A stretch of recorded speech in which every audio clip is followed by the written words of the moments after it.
আমি স্নেহাশিস আর আমার channel study with স্নেহাশিসে আপনাদের স্বাগত।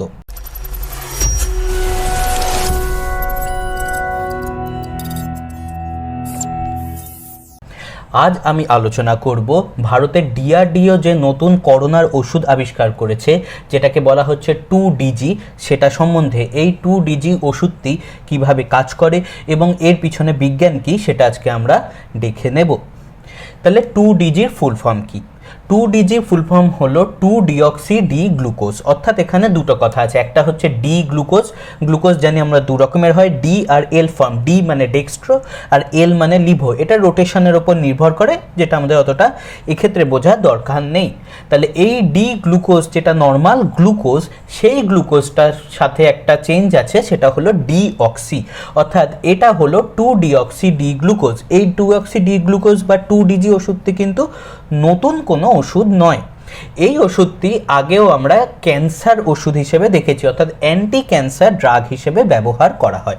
ক্যান্সারে আমরা জানি কি হয়, ক্যান্সারে হচ্ছে ক্যান্সার কোষগুলোর বাইরে থেকে আসা সিগন্যালের ওপর নির্ভর চলে যায়, সে আনকন্ট্রোলড গ্রোথ করে।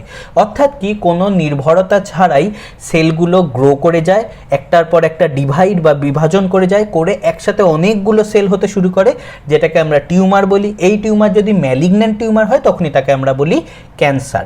এখন একটা কোষকে বারবার ডিভাইড করার জন্য কি দরকার? বিশাল পরিমাণে এনার্জি দরকার। এই এনার্জি সাপ্লাইটাকেই আটকায় এই 2-ডিঅক্সি ডি গ্লুকোজ। তাই এই 2DG ওষুধটি আমরা আগেও অ্যান্টি ক্যান্সার ড্রাগ হিসেবে ব্যবহার হতে দেখেছি। তাহলে এই 2-ডিঅক্সি ডি গ্লুকোজ ওষুধটা কি? এই ওষুধটা হলো একটা গ্লুকোজ অ্যানালগ, যেটা কি করে, বাধা দেয় গ্লাইকোলাইসিস হতে। আমরা জানি রেসপিরেশন বা শ্বসন, কোষীয় শ্বসনের ফার্স্ট স্টেপ হলো গ্লাইকোলাইসিস, যার পর আসে ক্রেবস চক্র, ইলেকট্রন ট্রান্সপোর্ট চক্র, এইসব, এবং এর মাধ্যমে এক অণু গ্লুকোজ থেকে তৈরি হয় অনেকটা এনার্জি, বেশ কিছু অ্যামাউন্টের এনার্জি তৈরি হয়। যদি গ্লাইকোলাইসিস সম্বন্ধে ডিটেলসে জানতে হয় বা রেসপিরেশনের আরও অন্যান্য যথা Krebs cycle, electron transport chain ডিটেলসে জানতে এবং জীবন বিজ্ঞানের আরও অন্যান্য লেকচার্সও ডিটেলসে জানতে আমার চ্যানেল স্টাডি উইথ স্নেহাশিসকে সাবস্ক্রাইব করে বেল আইকনটি প্রেস করবেন। তাহলে নর্মালি কিভাবে এই ওষুধটি কাজ করে? নর্মালি আমরা জানি যে গ্লুকোজ হলো একটা খুবই উচ্চ শক্তি সম্পন্ন বা হাই এনার্জি একটা মলিকুল। আমরা জানি, আমরা যদি দুর্বল লাগে বা টায়ার্ড লাগে, আমরা সঙ্গে সঙ্গে কী খাই? গ্লুকোজ খাই। যেরকম গ্লুকন ডি ইত্যাদি ফর্মে আমরা গ্লুকোজ খাই, পাউডার হয়, ওরাল বা মুখ দিয়ে খাই। এই গ্লুকোজ আমাদের শরীরে গেলেই আমরা দেখি তৎক্ষণাৎ বেশ কিছুটা এনার্জি বেড়ে যায়। তার মানে কি, গ্লুকোজ বিশাল পরিমাণে এনার্জি তৈরি করে এটিপি ফর্মে বা অ্যাডিনোসিন ট্রাইফসফেট ফর্মে, যে এনার্জিটা আমাদের তৎক্ষণাৎ বডির ক্ষমতা বা শক্তিটা বাড়িয়ে দেয়। তাহলে গ্লুকোজ কি করে? এই যে আমরা গ্লুকোজ যখন আমাদের শরীরে নিলাম, আমরা খেলাম, তখন সেটা আমাদের পৌঁছয় প্রথমে কোষে। কীরকম? এটা দেখছি আমরা একটা ডি গ্লুকোজ বা যেটা একটা নর্মাল গ্লুকোজ। এই গ্লুকোজটা যখন আমাদের শরীরে গেল, আমরা খেলাম, এই গ্লুকোজটা তখন কোষের কাছে পৌঁছয়। কোষের যখন আমাদের যে কোষ ব্যবহার করবে, সেই কোষের কাছে পৌঁছলে কোষের কোষ পর্দার উপর থেকে এক জাতীয় রিসেপ্টর বা গ্রাহক, যাকে বলে গ্লুকোজ ট্রান্সপোর্টার্স বা গ্লুট, শর্টে GLUT, এই গ্লুট বা গ্লুকোজ ট্রান্সপোর্টার্স কি করে, বাইরে থেকে আসা গ্লুকোজকে ট্রান্সপোর্ট করে কোষে সাইটোপ্লাজমের মধ্যে ঢুকিয়ে দেয়। এখন যেই কোষে সাইটোপ্লাজমে গ্লুকোজ ঢুকে গেল, সঙ্গে সঙ্গে এই গ্লুকোজ রেসপিরেশন বা শ্বসনের, কোষীয় শ্বসনের ফার্স্ট স্টেপে ঢুকে পড়ে, যেটাকে আমরা বলি গ্লাইকোলাইসিস। গ্লাইকোলাইসিস তাহলে কি করে? আমরা ডিটেলসে বুঝছি না, খালি যতটুকু এই ক্ষেত্রে জানা ততটুকু দেখছি। গ্লাইকোলাইসিসের ফার্স্ট স্টেপে কি হয়, এই যে গ্লুকোজটা সাইটোপ্লাজমে ঢুকেছে, এই গ্লুকোজকে একটা উৎসেচক থাকে হেক্সোকাইনেজ। এই হেক্সোকাইনেজ উৎসেচক কি করে, গ্লুকোজটাকে কনভার্ট করে গ্লুকোজ 6 ফসফেট। অর্থাৎ এই যে গ্লুকোজের 6 নম্বর কার্বন পজিশন, এই 6 নম্বর কার্বন পজিশনে একটা ফসফেট অ্যাড করে। কেন হেক্সোকাইনেজ? কারণ গ্লুকোজ হলো একটা হেক্সোজ সুগার, যেখানে 6খানা কার্বন থাকে। তাহলে এই হেক্সোজ সুগারের কাইনেজ অ্যাক্টিভিটি করে একটা ফসফেট অ্যাড করে এই হেক্সোকাইনেজ। তাহলে গ্লুকোজ হয়ে গেল গ্লুকোজ 6 ফসফেট। এই গ্লুকোজ 6 ফসফেট আবার এরপরে ফসফোফ্রুক্টো আইসোমারেজ নামক একটা উৎসেচকের মাধ্যমে কনভার্ট হয় ফ্রুক্টোজ 6 ফসফেট। একবার এই ফ্রুক্টোজ 6 ফসফেট তৈরি হয়ে গেল মানেই এবার গ্লাইকোলাইসিস কন্টিনিউ চলবে এবং চলতে চলতে আলটিমেটলি তৈরি হবে পাইরুভেট। এই পাইরুভেট আবার ক্রেবস চক্রে যাবে, ক্রেবস চক্রে আরও কিছু মলিকিউলস তৈরি করবে, যেটা আবার ইলেকট্রন ট্রান্সপোর্ট সিস্টেমে গিয়ে আরও কিছু মলিকিউল যথা জল তৈরি করবে, এবং আলটিমেটলি আমরা দেখব বিশাল পরিমাণ এনার্জি বা শক্তি তৈরি হবে। একটা গ্লুকোজ থেকে 30 থেকে 32টা এটিপি মলিকিউল বা এনার্জি অণু তৈরি হয়। ঠিক আছে, এই যে হাই এনার্জিটা তৈরি হলো, এই হাই এনার্জিটাকে এবার ব্যবহার করবে কে? আমাদের সেই কোষ। সেই হাই এনার্জিটাকে ব্যবহার করে করবে কোষ বিভাজন বা সেল ডিভিশন। এখন সেল ডিভিশনের মাধ্যমে মাইটোসিসের মতো কি করবে? একটা থেকে দুটো সেল, দুটো থেকে চারটে সেল, এরম করে গ্রো করতে থাকবে, এবং যত এনার্জি পাবে তত তত কোষ বিভাজন করতে থাকবে, আলটিমেটলি অনেক কোষ হতে থাকবে, যেটা ক্যান্সারাস কন্ডিশন নিয়ে যায়। ড্রাগটা তাহলে এক্ষেত্রে কি করে?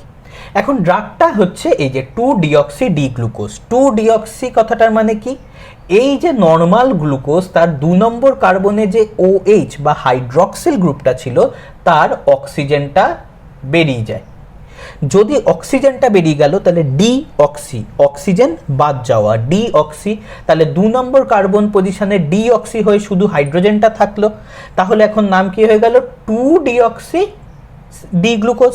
তাহলে 2-ডিঅক্সি ডি গ্লুকোজই হলো এই 2ডিজি। এখন যেহেতু গ্লুকোজ খুব রেডিলি অ্যাভেলেবেল বা সহজেই পাওয়া যায়, তাই এই ড্রাগটা বা এই যে ওষুধটা তৈরি করাও খুব সহজ, কারণ জাস্ট এর 2 নম্বর কার্বন পজিশনে অক্সিজেনটা বাদ দিলেই আমরা 2-ডিঅক্সি ডি গ্লুকোজ ওষুধটা পেয়ে যাচ্ছি। এই ওষুধটা আমি কি বললাম? একটা গ্লুকোজের অ্যানালগ, মানে কি? নকল গ্লুকোজ বা ফেক গ্লুকোজ, একদম গ্লুকোজের মতো দেখতে। তাই গ্লুকোজ ট্রান্সপোর্টার এই 2-ডিঅক্সি ডি গ্লুকোজ বা 2ডিজিকেও গ্লুকোজই ভাবে এবং কোষের মধ্যে ঢুকিয়ে নেয়। কিন্তু প্রবলেম হলো এটা কিন্তু আসলে গ্লুকোজ নয়, এটা নকল গ্লুকোজ, 2-ডিঅক্সি ডি গ্লুকোজ। তাই কোষের মধ্যে ঢোকার পর গ্লুকোজের বদলে যখন, তার মানে 2-ডিঅক্সি ডি গ্লুকোজ বা 2ডি গ্লুকোজ আছে, 2ডিজি, সেটাকেও আবার হেক্সোকাইনেজ একই কি করবে? গ্লুকোজ 6 ফসফেটের মতো কি করবে? 2ডি গ্লুকোজ 6 ফসফেট বানাবে। এই 2ডি গ্লুকোজ 6 ফসফেট কিন্তু আর পরে গ্লাইকোলাইসিসের পরবর্তী স্টেপগুলো তৈরি করবে না, কারণ এই 2-ডিঅক্সি গ্লুকোজ 6 ফসফেট হলো একটা ইনহিবিটার। ইনহিবিটার মানে কি? যে কিছুকে ইনহিবিট করে বা বাধা দেয়। কি করে? এই যেই মলিকিউলটা তৈরি হলো তার ডাউনস্ট্রিম বা তার নিচে আর এই ফ্রুক্টোজ 6 ফসফেটও হবে না, এটা তৈরি না হলে পাইরুভেটও হবে না, আর পাইরুভেট না হলে হাই এনার্জিও তৈরি হবে না। উল্টো দিকে আবার 2-ডিঅক্সি গ্লুকোজ 6 ফসফেট এই হেক্সোকাইনেজকেও বাধা দেয়, তার মানে হেক্সোকাইনেজ উৎসেচককেও আর ভালো করে কাজ করতে দিচ্ছে না। এখন তার ফলে কি? শুধুমাত্র এইটুকুতে যতটুকু লো এনার্জি আমরা পেয়েছিলাম, খুব কম এনার্জি পাচ্ছি। বেশ, তাহলে কোষের মধ্যে যদি 2ডিজি ঢোকে তাহলে কোষ আর এনার্জি পাচ্ছে না, ঠিক আছে, কিন্তু তাহলে কি একদমই এনার্জি পাচ্ছে না? তা নয়। কারণ কি? এই যে 2-ডিঅক্সি ডি গ্লুকোজ, যেটা কম্পিটিটিভ ইনহিবিশন করছে। কম্পিটিটিভ ইনহিবিশন মানে কি? নর্মালি গ্লুকোজ ট্রান্সপোর্টার দিয়ে কোষে ঢুকে হাই এনার্জি বানাতো। এখন আমি মাধ্যমে যত বেশি বা আমার শরীরে যত বেশি এই 2ডিজি দেব, তত এই glucose is to deoxyglucose দুজনের মধ্যে রেশিও হবে, এবং যে বেশি থাকবে সে গ্লুকোজ ট্রান্সপোর্টারের সাথে বেশি বাইন্ড করবে, তাহলে একটা কম্পিটিশন হবে। এবং এই ড্রাগটা তার মানে কি? নর্মাল গ্লুকোজের সাথে কম্পিটিশন করে ইনহিবিট করছে বা বাধা দিচ্ছে গ্লাইকোলাইসিসকে, তাই এটাকে আমরা বলি কম্পিটিটিভ ইনহিবিশন। তাই যত বেশি ড্রাগটা বাড়বে তত আসল নর্মাল গ্লুকোজ কোষে কম ঢুকবে, কারণ তত এই ড্রাগটার রিসেপ্টরের সাথে বাইন্ড করে ঢুকে যাচ্ছে, তাহলে নর্মাল গ্লুকোজ আর ঢুকতে পারছে না। তাহলে যত বেশি ড্রাগ দেব তত নর্মাল গ্লুকোজ কম ঢুকবে, কত কম এনার্জি তৈরি হবে, এবং তত এই ইনহিবিটারটা বেশি বেশি কোষের মধ্যে ঢুকবে।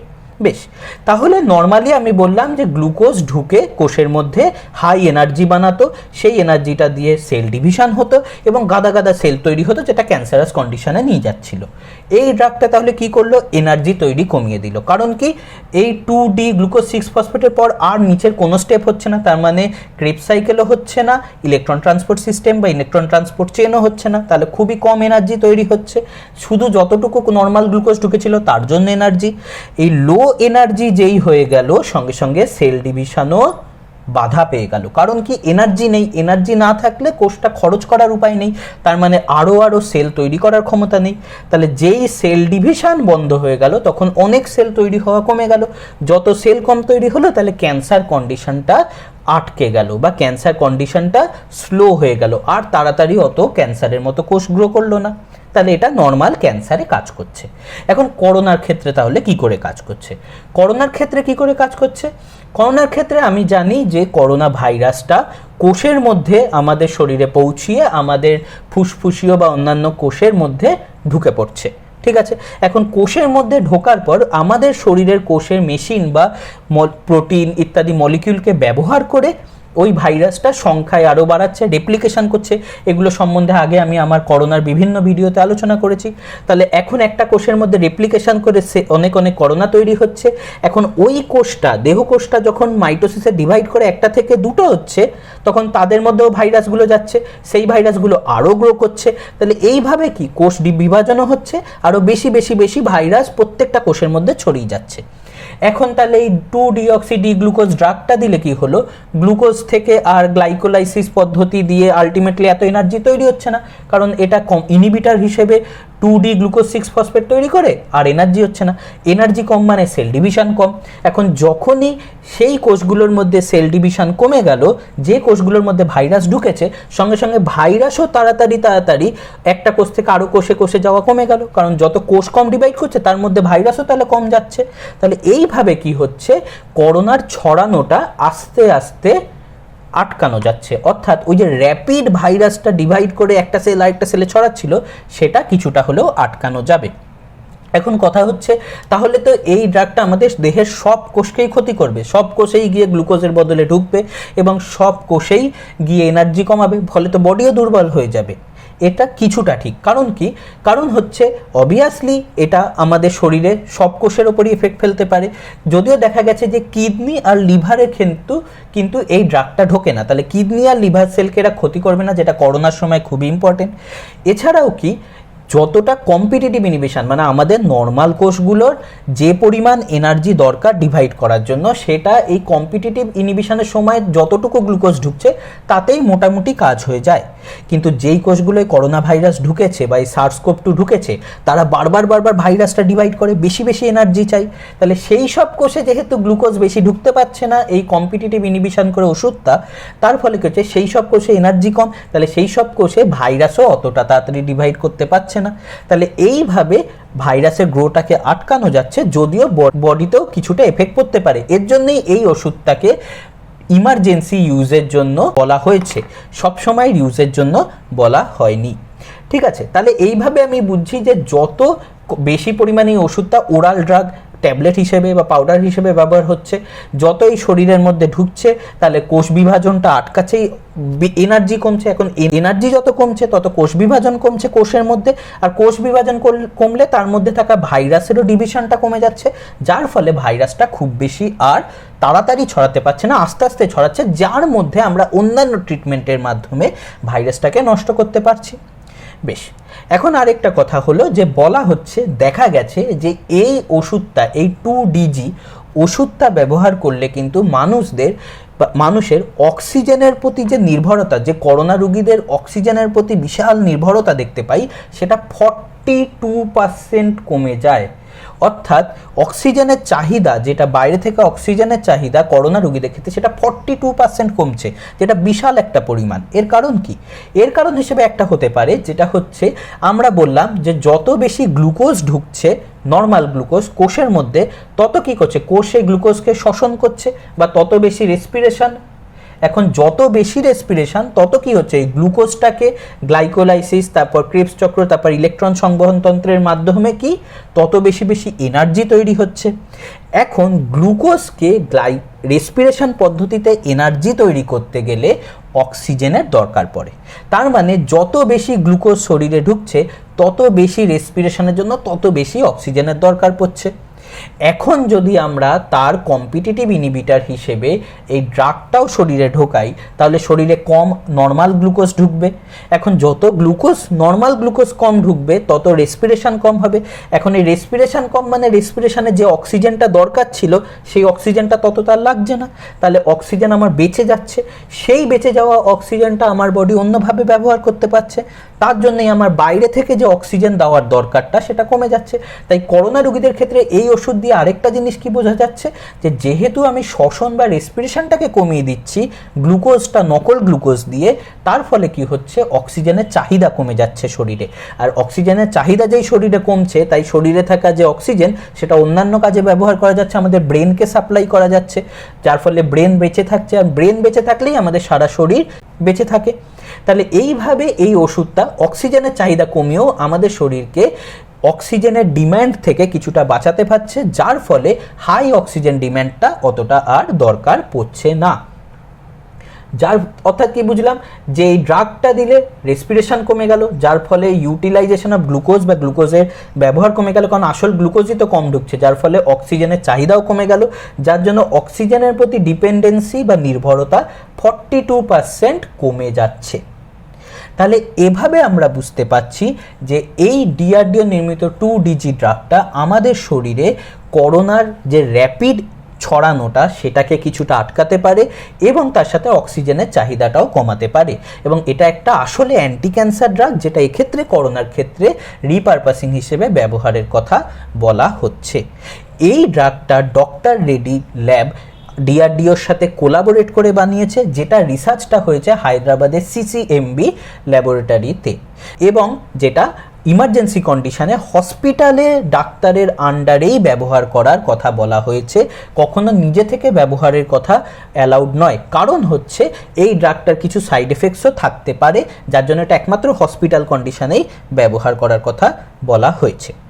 তাহলে আজকে আমরা জানলাম ডিআরডিওর এই নতুন ড্রাগ 2DG সম্বন্ধে, যেটা করোনার ক্ষেত্রে ট্রিটমেন্টে ব্যবহার করা হবে। আমার এই ভিডিওটি যদি ভালো লেগে থাকে তাহলে ভিডিওটিকে লাইক, শেয়ার এবং কমেন্ট করবেন এবং চ্যানেলটিকে সাবস্ক্রাইব করে বেল আইকনটি প্রেস করবেন। ধন্যবাদ।